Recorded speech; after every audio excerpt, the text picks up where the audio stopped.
Behind the Hooks. With Manny DeGrandis. And Daniel Panetta.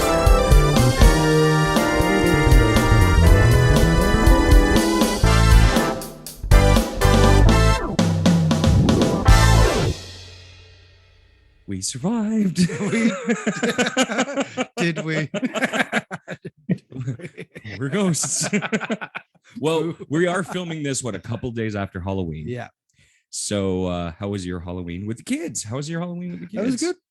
Are they still trick-or-treating? Oh, still? yeah. Yeah. Oh, yeah. Even me.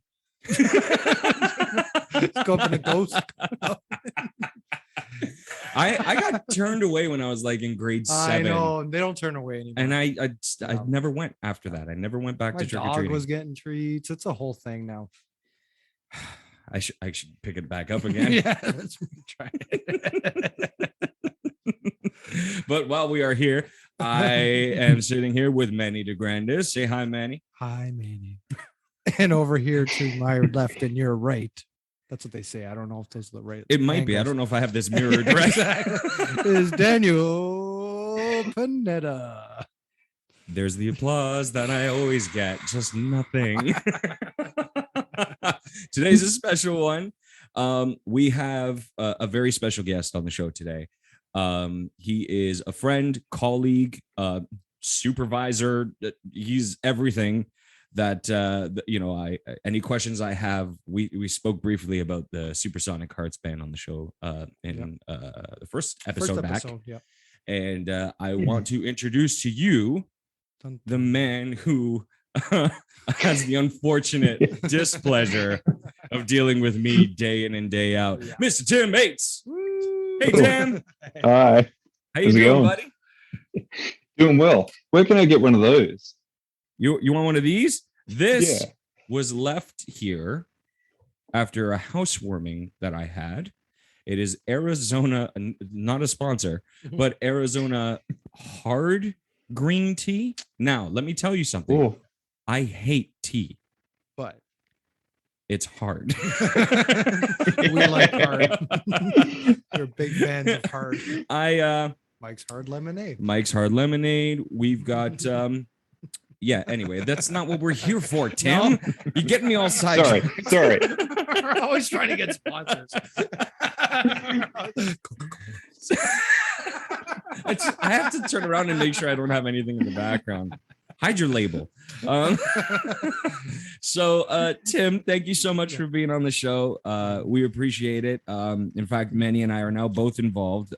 Manny as a musician in the wonderful crew that is SHB, and you brought me on as a producer, and I question things every day. But please tell the people about yourself, where you're from, what you do as a musician, and what's your blood type. I don't know. Yeah, I've got all of that here. Yeah. Well, no, first off, thanks for having me on the show. It's awesome to be a part of this podcast. It seems like you guys are doing some cool stuff here. As you can probably tell from my accent, I'm not actually from Canada. I'm originally from Australia. I just pretty much run the company over here, recruiting musicians, all that sort of fun stuff, going out on gigs, hanging out with awesome people like yourself and Manny now too. I forgot what the question was, to be honest. I think you're doing great. Yeah, honestly, you're awesome. nobody even wants to listen to what we do. They just want to hear you talk for the next 15, 20 minutes. Right. So you can just talk about what you ate last night. And Is there any specific words you want me to say? Like cabbage? Coca-Cola, Pepsi, Starbucks. I gotta beat all of that out. So how did you end up in Canada? I was just gonna ask. See, I know we're samesies. Can I be a producer? Don't do it. we could all have tea at Starbucks together. So anyway, Tim, how did you find your way to this country so far away? Yeah, so I used to work with the company back in Australia, a little company called Baker Band. I don't know if you need to beat that out as well. But yeah, it was a company I worked with back there. And basically, like, I was touring with a lot of artists at the time.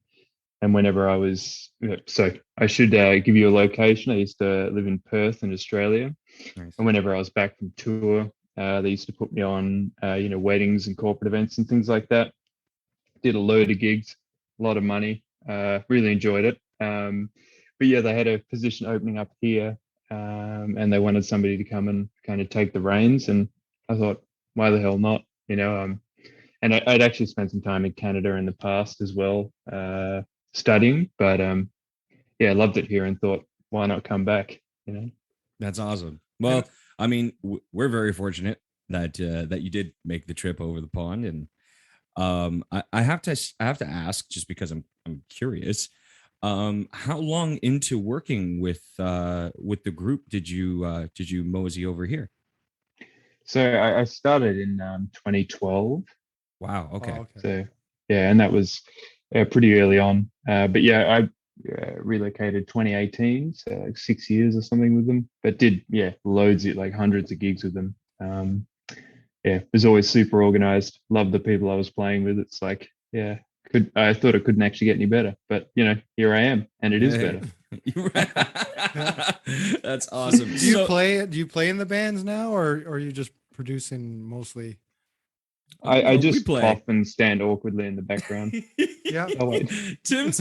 So even if I'm just like a flash forward into like today, and what we do, even if like Tim and I will be on gigs together. So like if Tim's producing the gig, and if he brings me on, then you have two of us, and the band will always pop over to me and be like, hey, what's going on in this and this and this, and what's the schedule? I'm like, I don't know, Tim.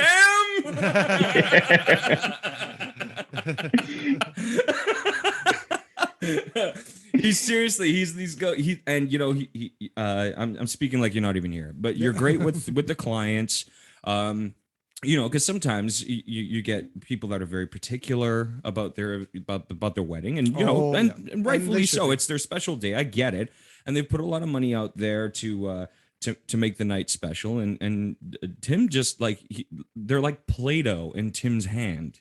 It's the Australian accent, my friend. Yeah. It really is. They just can't understand what I'm saying. Oh, I'm sorry. You had his book till when? Yeah, well, we can only do one more set. If I said that to them, I'd be decapitated. Yeah.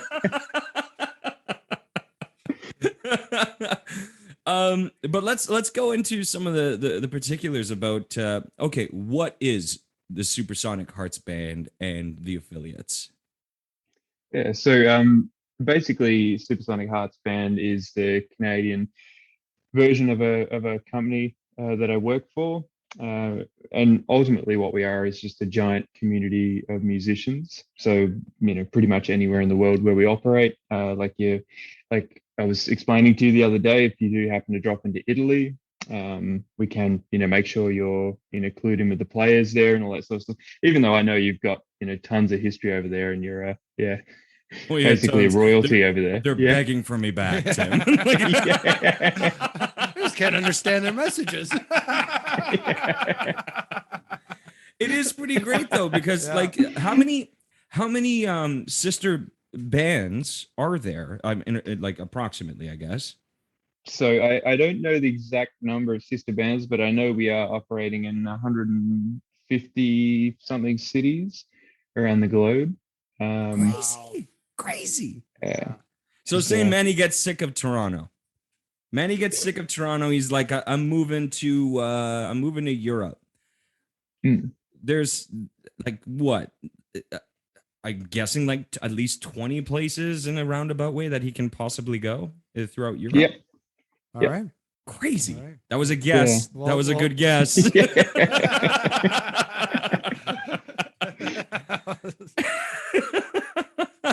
That's awesome. Every time I hear stuff like that, and even like Tim is great at explaining the history and basically what's going on behind the scenes, like, and that's why we wanted you on the show, because there is a lot that goes on into building an event for people. And it's not just a wedding band. We're an event band. We do events, larger scale, smaller scale. It doesn't matter. We have all the packages that people need.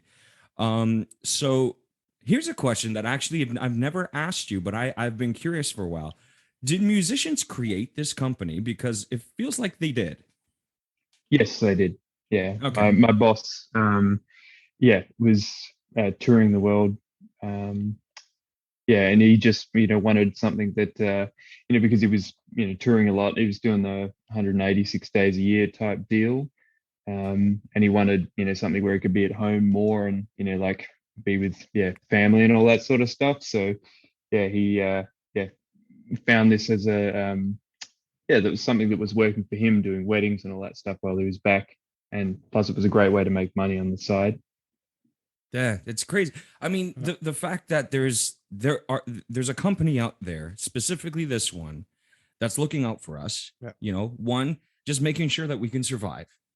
Two, I mean, we're paired up. It's not necessarily an algorithm, but it kind of is, where you're paired up with musicians that there's so much trust that that's instilled in us because of our, we're professionals and we're going to get the job done. And it gives us a little bit of that safety net to, like, okay, we can have a good time. Like, this is a great hang, because a lot of the time there's a lot of waiting. There is a lot of waiting, right?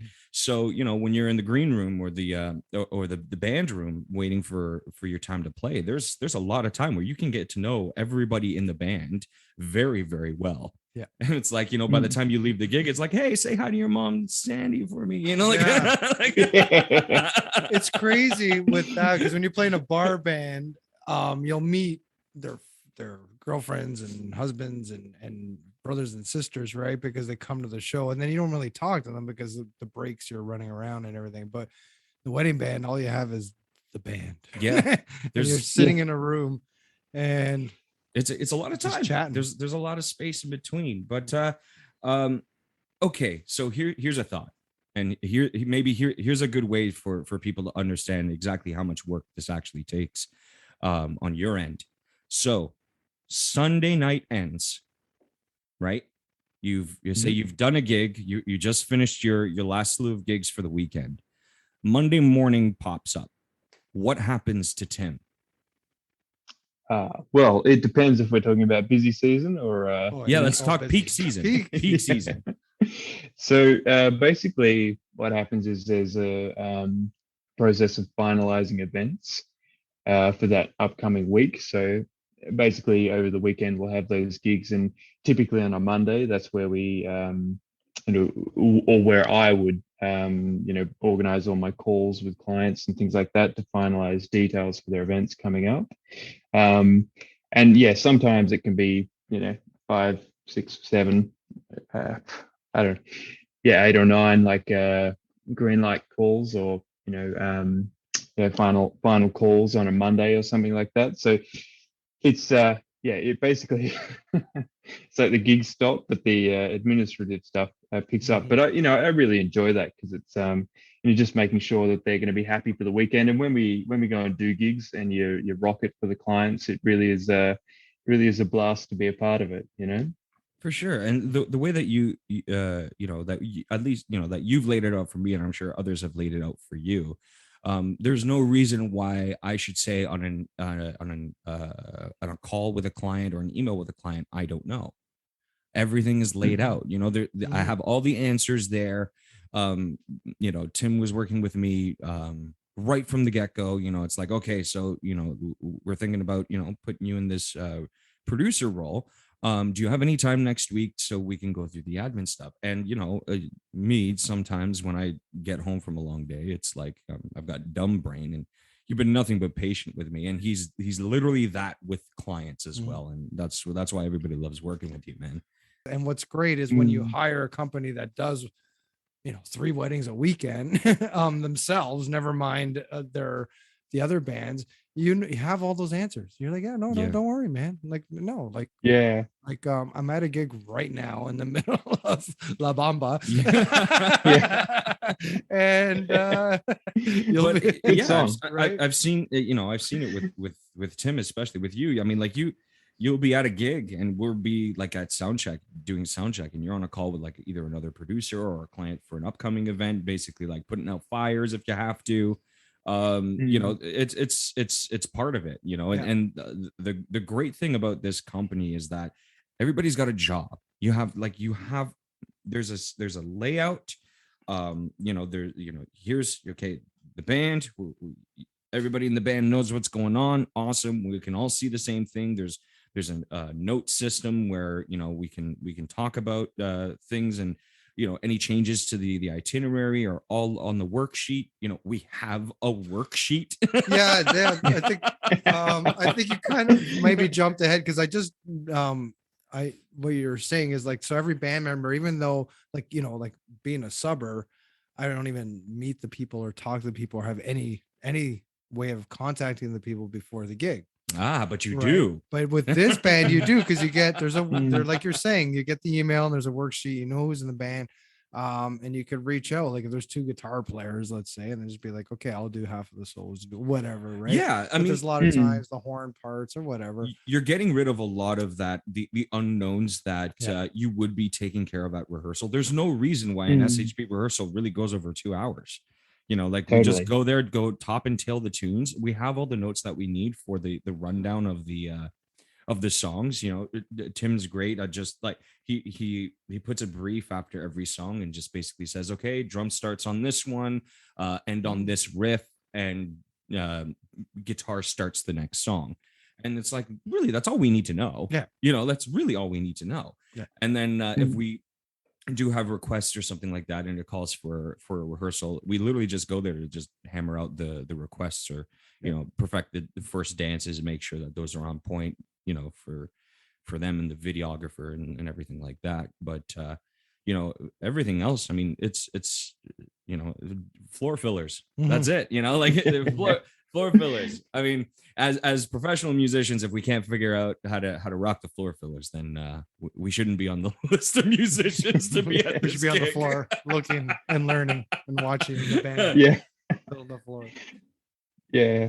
Well, it's interesting, like you said, Danny, the way that it feels like it's created by musicians. So there was a lot of those things that you're saying, like, and Manny was saying as well, with being a subber for events, like there's, all these unknowns and things like that. And because we've all been in that situation and we know exactly what it's like, it's great to have that security with knowing who's on there. Also like, doing showcases and things like that, you do get a chance to play with all these players in a less formal sort of setting. Yeah. Which is, I don't know. It's a lot of fun. I really enjoy doing it. Yeah, and you know what's been really great too, especially post lockdown. I mean, I've done a couple gigs with SHB back in 2019. I believe it was way back. Yeah, I know. Well, I talk about it because 2020 took 5 years. Took so long.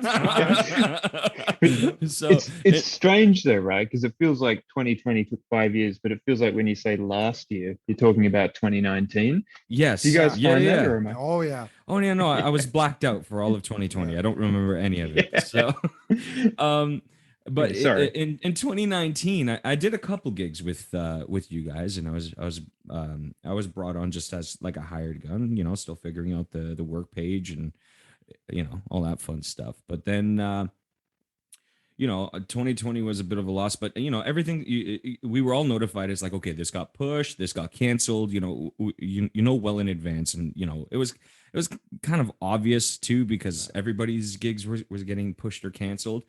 But I can't stress this enough. The half season that we technically had this year had me more busy than when I was on tour. It was insane. Like, it was crazy. I loved every second of it. It was absolutely phenomenal. I loved meeting new musicians, getting to know the company, getting to know you better. working on both sides of the coin, and playing some really cool places, man. We played some really cool places. Yeah. That place in London was absolutely gorgeous, and Yeah. we had a great time. I got to see like Allure Mills, which I would never ever have to go there ever Yeah. outside of anything.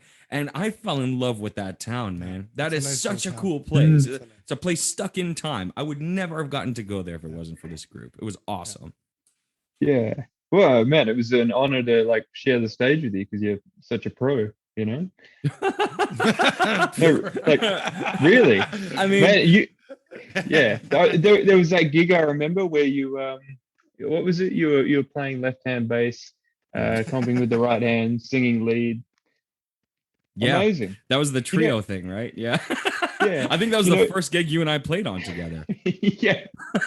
That was the day I met Tim. Yeah. Yeah, that was hysterical.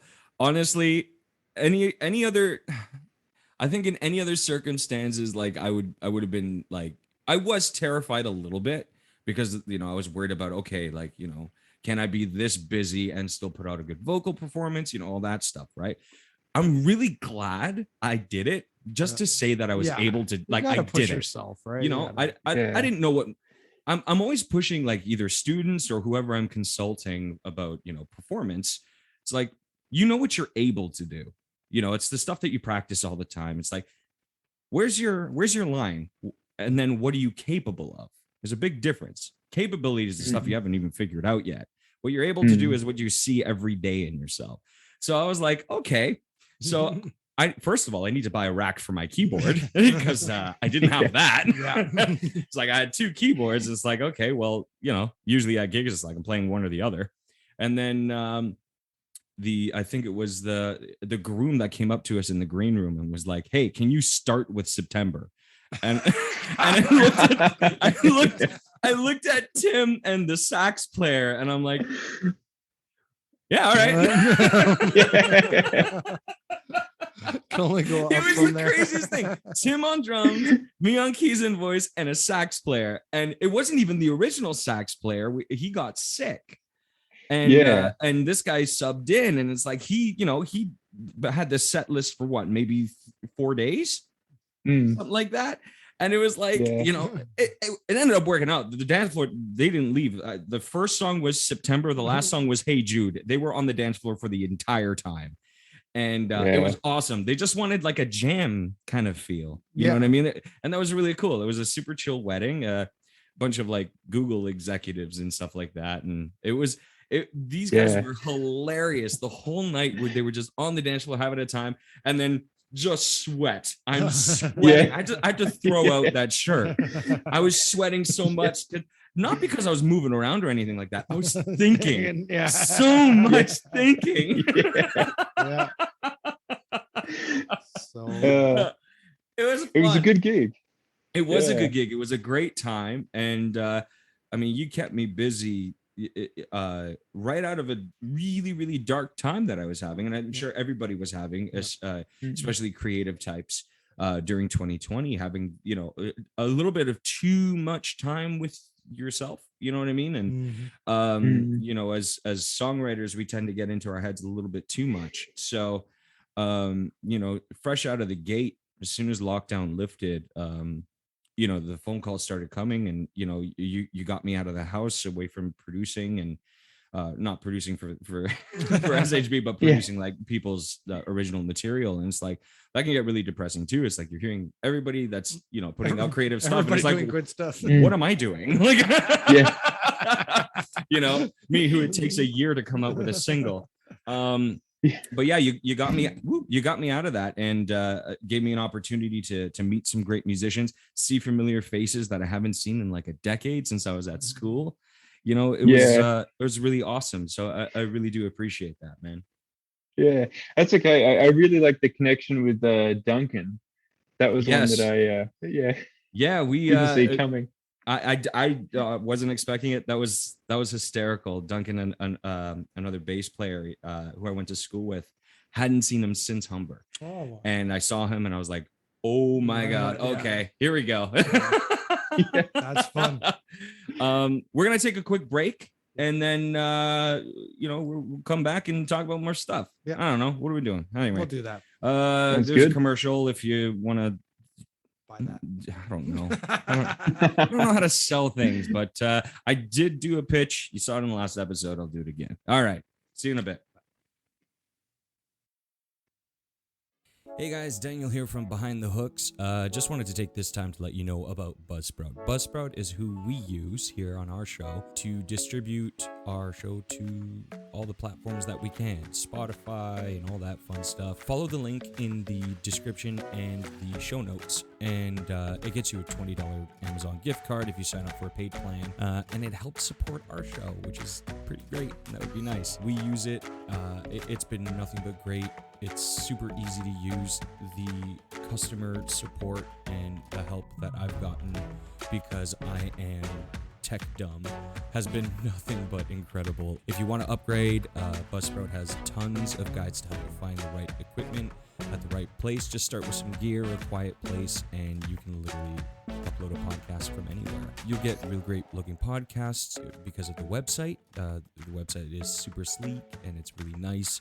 It's nice to have a hub for people to go to if they just want to listen to your show. It's not hard if you have the right partners. The team at Buzzsprout is passionate about helping you succeed. I've experienced this firsthand. We had a previous show that I didn't have access to, and I was worried about it kind of convoluting the market a little bit. So the fact that we can run side by side is absolutely amazing. Join over 100,000 podcasters already using Buzzsprout to get their message out to the world.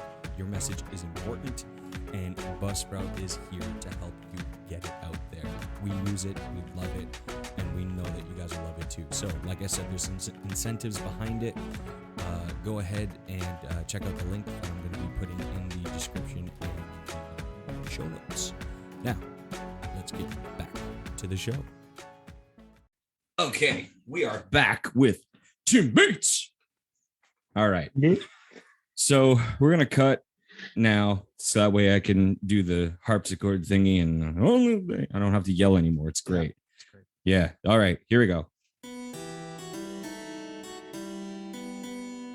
On this day in music history.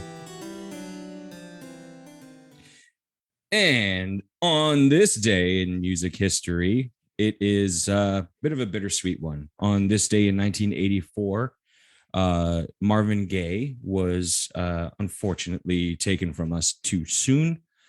Marvin Gaye was, I don't know how to describe it. He saw something going on with Motown that was pretty special near the end of the, I want to say, in the late 60s during the, the war times and the civil unrest in the United States and globally. Marvin found a way to access his voice and use it in a way of preaching to people about violence and the effects it's having on the younger generation. It got real. His songs are very, very, very real. Still true to this day. Still very true. Unfortunately, true. But he had this way of beautifying tragedy. Yep. Exactly. And the irony in that is, I guess, how art replicates life. I can never understand how someone could write something so angry but make it not sound like Rage Against the Machine, right? Like, I mean, or Protest the Hero or something. I'm just like, I know Berry Gordy was kind of against the message songs because Motown was supposed to be up and fun and taking people away from that. But Marvin and Stevie, I think, were the first ones to really talk about what was going on in the world at that time, from the Motown catalog, and basically just opened the eyes of the world. Because I mean, it didn't matter what race you were, you loved Marvin Gaye. You loved Marvin Gaye. I mean, like, he was the answer to Sam Cooke. After Sam Cooke passed away, Marvin Gaye was kind of the answer to that. And he beautified tragedy. I mean, that's really the only way that I can describe it. What's going on is like an anthem of a generation and even generations after. So today we remember Marvin Gaye. We've played a bunch of Marvin Gaye tunes with Tim included, and we have a bunch in our set in 4-1 Soul, and every time I sing those songs, I mean, like sometimes you go on autopilot with as a singer anyway. You go on autopilot, you're singing the words, you're kind of going through the motions of the melody, and it's like, if you don't like the song, you can still pass it through because the audience wants to hear it, but you don't necessarily like the song. But it's not about us. It's about the audience. And with Marvin Gaye stuff, it's a stop and think. It's always a stop and think.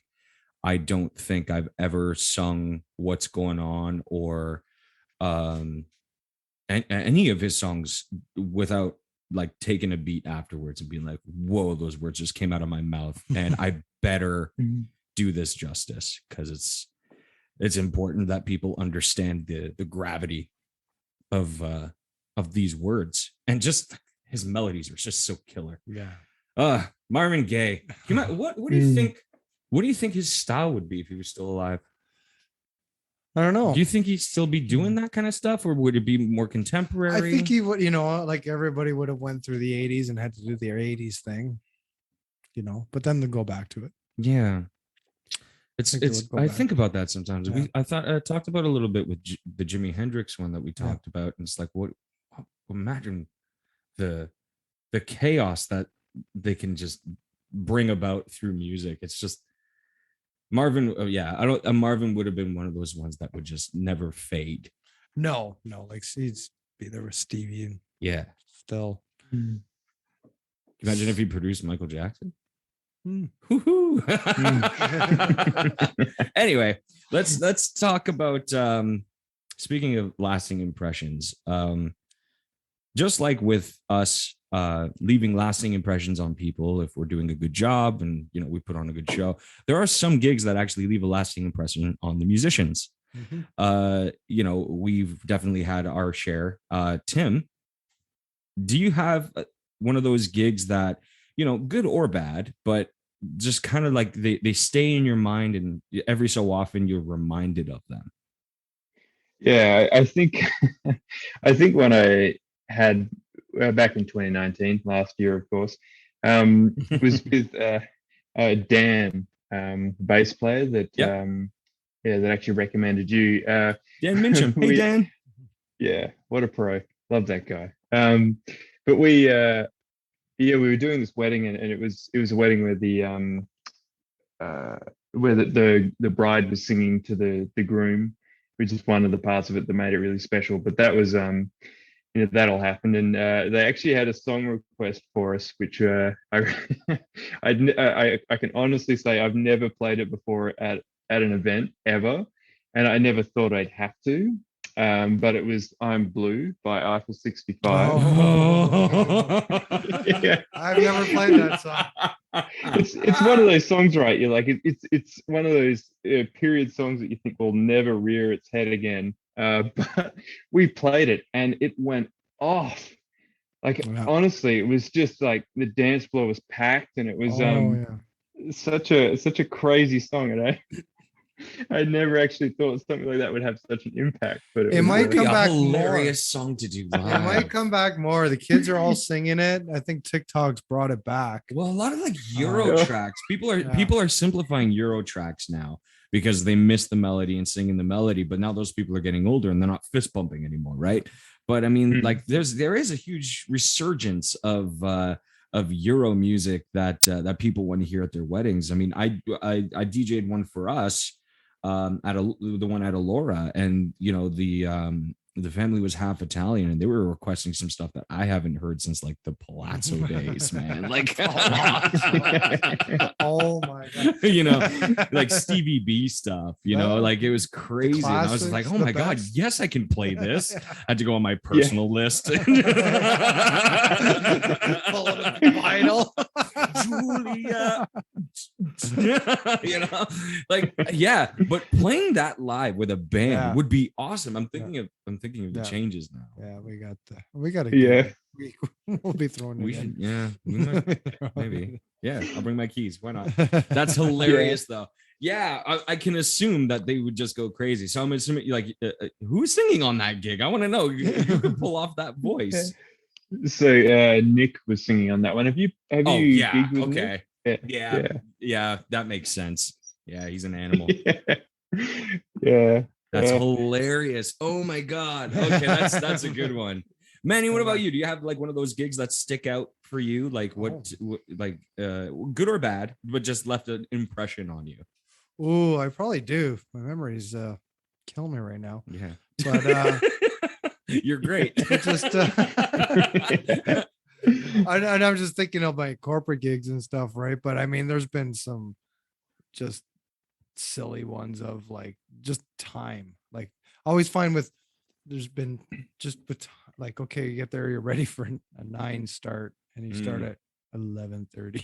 Like there's gigs where I played 40 minutes. Yeah, but just sitting there waiting. More of those kinds of things. But I mean, the outside tents are always something interesting with the rain. We had one this year where I was playing a wedding and it was just pouring. And it's just coming through and all over the, you were playing too. You were at an outdoor thing too. I think I was that same night. It was that really crazy rain this summer. I was Saturday night. That was when I was playing outdoors as well. We were under a roof, but it was on a patio. So it was kind of just basically a canopy, but we were on a lake. So the wind was bringing it inside the patio and my gear got soaked. I mean, it wasn't as bad as like some of like the video you showed me. I think somebody sent you a video of them at their gig and all their stuff was just being rained on. See, like people don't know this part of it. They don't understand. It's like, some of us have spent like our life savings on our gear, and we've invested almost 100% right back into what we do, and to have our stuff damaged, it's different if it's us damaging it. It's like it's one of those things like, hot damn, like you feel stupid. But when things happen that could be avoided, that's when and something happens to your gear, it's gut wrenching, man. Like it is like I feel for people who post videos online and like their gear is just mangled either from weather or inconsiderate people. Like, we have floor monitors for the most part when we're gigging so we can hear ourselves. It's not an invitation for you to pour beer into it. And they always trip over it because they're staring at the singer and they're not looking at their feet. Why are you that close to the band? Why are you jumping up to the stage? We're not a DJ. You can't run up to us. Like if I'm singing something and you run up to me and like want to talk in my ear, I get very distracted. But yeah, I mean, like it's so funny. Like, where did the etiquette go, man? Like, there's etiquette for us when we have to go and do a job. We're as professional. The lines I see these people wait in to talk to the customer service or something, and then when they're like at a gig, they're just like, no. Why can't you wait till the song's over? No.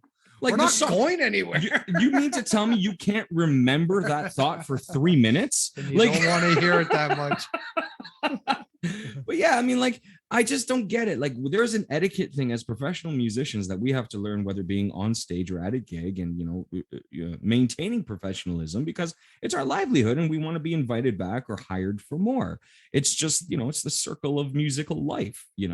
Why does that stop with the audience members? Like, where's their etiquette? They need audience etiquette training. Like, It's so funny because everybody needs to go to a class. I'll teach that class. That could be my side job. I'll sponsor it. And Behind the Hooks will sponsor it. So what we'll do is on any wedding I play with you guys, after sound check, I will sit everybody down. I'll bring my whiteboard. You know what the funny thing is? We learned this in like elementary school. We all went to assemblies and like presentations in the gym. Like you got in trouble. There was another assembly after the assembly to tell you how bad you were. Like, why? Why did that train of thought just stop when you were an adult? Like, you're an adult, you should know better. Booze. Yeah, I know it's booze, but I mean, like, we drink as well. We've been drunk. We didn't cause a disturbance if like our buddies are playing on stage. It's like there's just some things you don't do, like don't walk on stage unless you're asked to. That's a sacred place. There's a lot of equipment up there. One, that you can hurt, and two, you can get hurt. Yeah. Like, I've been electrocuted 4 times on stage. I wouldn't wish that on my worst enemy, man. Like So Tim, tell me the difference, the biggest difference between playing gigs in Canada and playing gigs in Australia.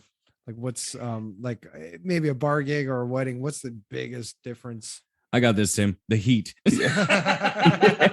Honestly, that was it. Yeah.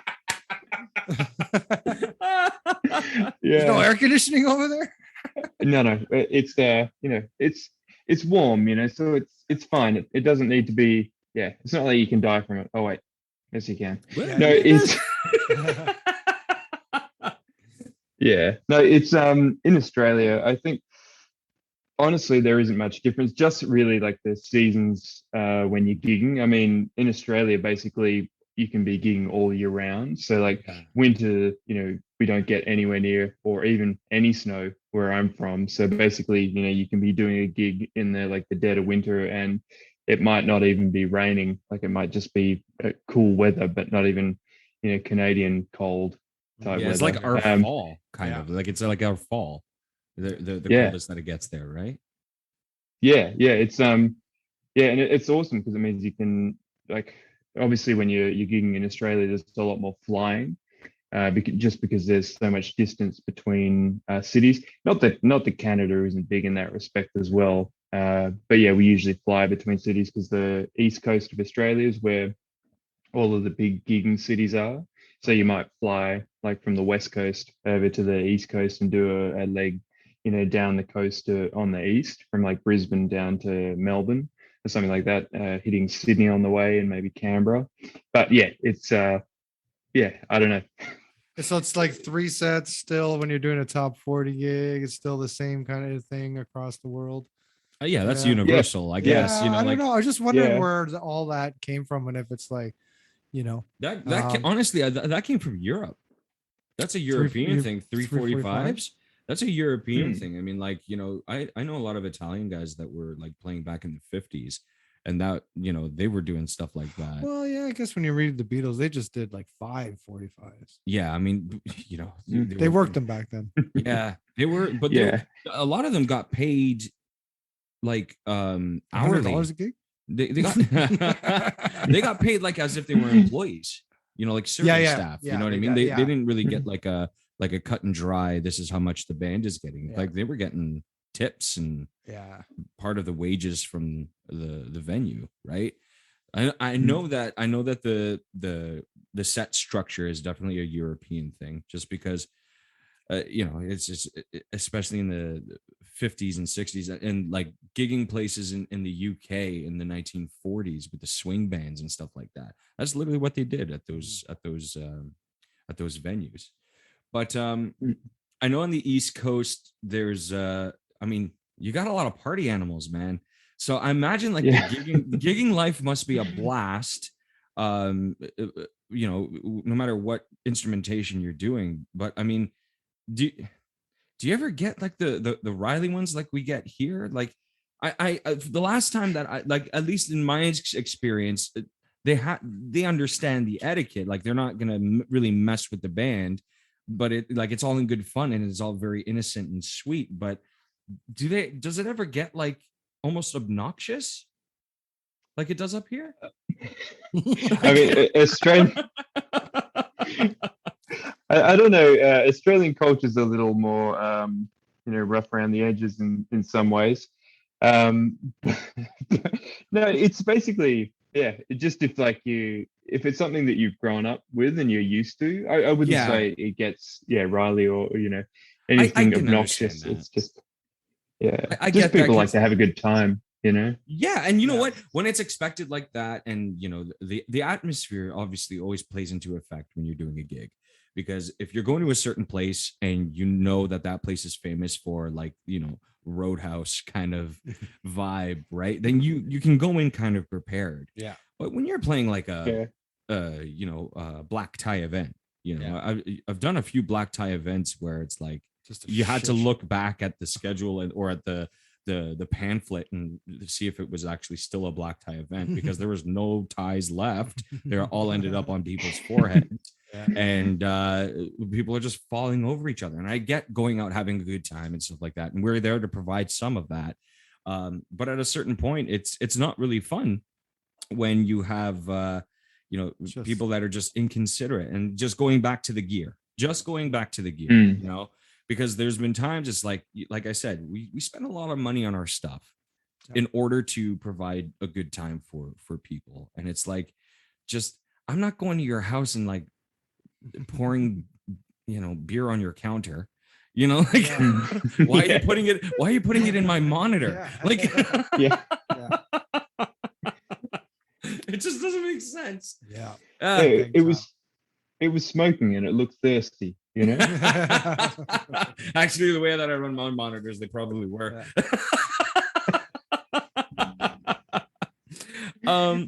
But yeah, let's go back to SHB for a sec, because Manny and I were chatting, and he asked a very interesting question, and I actually showed him a little bit of our IML page.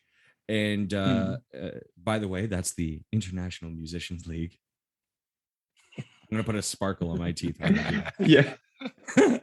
But the packages that we offer people, because we do have some like incredible packages. We are a one-stop shop. So will you tell the wonderful people watching and listening what kind of services we actually offer? Yeah. So basically what we do is we offer a bunch of different services that are all considerate of people's budgets. So say if somebody's looking to have a smaller wedding, something maybe like 50 people or something like that, we can offer like a 3-piece band for it. If you're looking for something a little bit more high end, like a 10-piece band, full production, all that sort of stuff. DJs, we can offer that as well.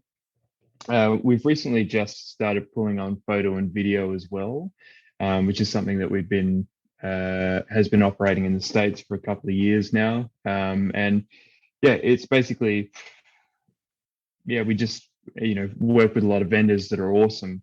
And we thought, why don't we, start a bit of a partnership with them and have them come and work for us as well, a little bit on the side, kind of like, the way we work with musicians, because, you're in the city and you're looking for a few gigs. We can tee you up with work. The rest of the year you might be out on tour with an artist or doing your own stuff, which is, that's basically the way we kind of fit around people's lives. And it's I don't know, a great way to make money and play.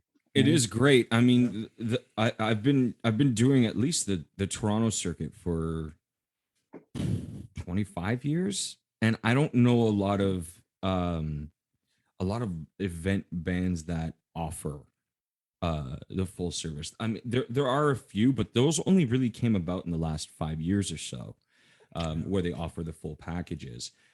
But I have to say, and this is not a biased thing, I would say this if I was still a hired gun with the group. It is the most organized when it comes to client being like liaison to the client and the musicians. Like I said, I mean, it's laid out for us so well that it's really impossible to mess up. The information is right there for us to charm the client a little bit and make them feel comfortable in knowing that all their concerns are going to be addressed and taken care of. And it's been done so many times that it's just a no-brainer. Like, it sounds like we get the same questions a lot, but it's really nice knowing that we have the answers to those similar questions, and can really just put their mind at ease. It's one less thing that they have to worry about, where they can, they don't have to worry about the entertainment or the packages that they're getting. Those are all taken care of. They just have to worry about, their colors and stuff. Yeah. It's nice to just call one, like if the bride just calls one company and it gets all done, right? Yeah. Instead of like, okay, I got the band, now I get the photographer, now I get the videographer. It's nice to just make one call. Stress, man. It's a lot of stress. Yeah. For one day, it is a year of stress, and in these unprecedented times, these unprecedented times, it adds that little bit more stress because everything, it became last minute for a lot of people, and the fact that we were able to provide the kinds of shows that we've provided for people in such a fast manner, the ones who had pushed from 2020. And we got it down for them, and that's a great feeling to know that we got that down for them.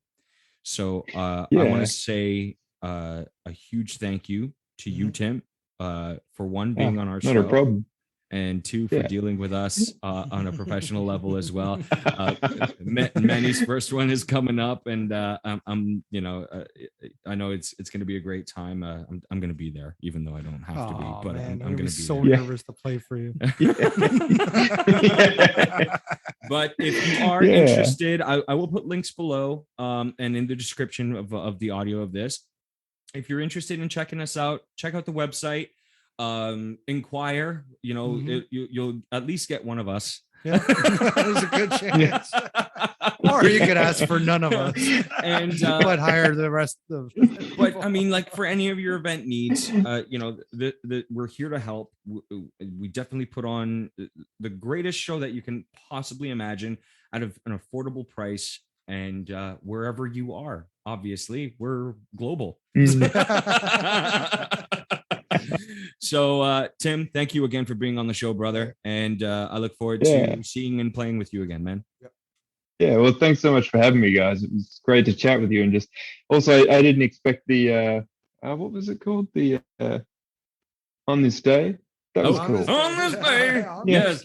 Wait till you see the final product. I put a lot of work into this, man. All right, guys. We'll see you next week. Take care. Behind the Hooks with Manny DeGrandis and Daniel Panetta.